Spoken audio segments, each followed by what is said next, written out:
మీరు ధన్యులండి. విమోచన కాలంలో ఉన్న ప్రజలు ధన్యులై ఉన్నారు. విమోచన కాలానికి ముందు లౌకిక సంఘకాలం నుండి రోమన్ క్యాథలిక్ 2000 సంవత్సరంలో ఉన్న సంఘాలన్నీ కూడా విమోచన కాలంలో రాలేదు. ఆ విమోచన కాలంలో రాలేని సంఘాలన్నీ కూడా ఎక్కడున్నాయి?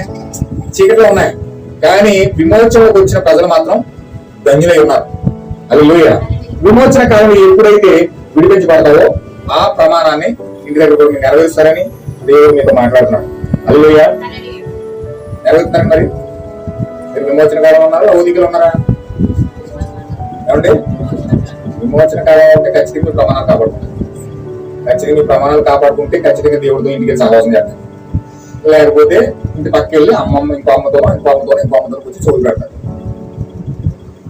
ఎక్కలేం మాటని మాట్లాడుకుంటారు. లేకపోతే పనులు అయ్యి ఇవి పురమాయించుకుని అన్ని చేసుకుంటారు తప్ప వాక్యంతో సహవాసం చేయడానికి మాత్రం టైం అవుతుంది. ఒకవేళ సహవాసం చేద్దాం బుక్ తీసారని ఎంత వస్తుంది, బట్టకు వస్తుంది. పని కట్టి చదువుతారు, బీజానా చదువుతూ ఉంటారు, నిద్ర వస్తుంది, మెల్లగా విరబడి నిద్ర వస్తారు. అది లోయ అంటే దెయ్యం అలా మోసం చేస్తారు. అంచేత ప్రియమైన సోదరులు ఇప్పటికే మేల్కొండి, దేవుడు చేసే కార్యాలు చూడండి, మన ప్రమాణాలు కాపాడుకుందాం, దేవుడి దగ్గర నమ్మకాన్ని కాపాడుకుందాం. అసలైన విషయం ఏంటంటే దేవుడి దగ్గర నమ్మకాన్ని కాపాడుకుందాం. మనుషుల దగ్గర నటింటారు చాలా మంది, భక్తిపరులాగా చక్కగా చాలా మంచిగా ఉన్నట్లుగా నటింటారు.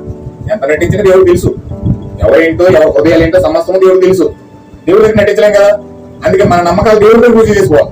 మనుషుల దగ్గర ఎంత రుజువు చేసుకున్నా మంచిగా ఉంటే ఒకలాగా, మంచిగా లేకపోతే ఒకలాగా ఉంటారు. కష్టమైతే ఒకలాగా, నష్టమైతే ఒకలాగా ఉంటారు. అవసరం ఉంటే ఒకలాగా, అవసరం లేకపోతే ఒకలాగా ఉంటారు. మనుషుల యొక్క తత్వాలు ఇవి. కానీ దేవుడి దగ్గర మన నమ్మకాలు రుజువు చేసుకోవాలంటే యథార్థంగా దేవుడు చెప్పిన మాటను బట్టి మనం ముందుకు వెళ్తే ఆ యొక్క మాటను బట్టి, నమ్మకత్వాన్ని బట్టి దేవుడు మనకు పరిశుద్ధాత్మ ఇస్తాడు. హల్లెలూయా.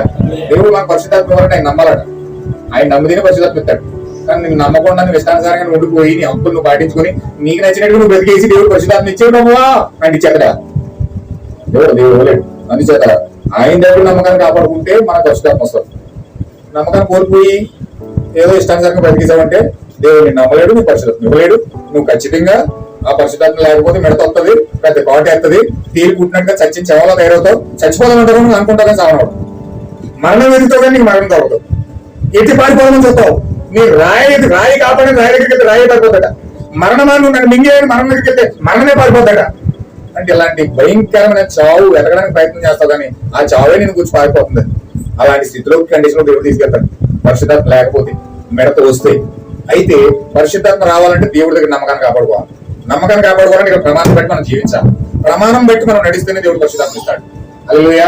అందుచేత ఖచ్చితంగా మనం ప్రమాణాలను కాపాడుకుందాం. దేవుడు మనం దీవించిన గాక. ప్రార్థన చేద్దాం.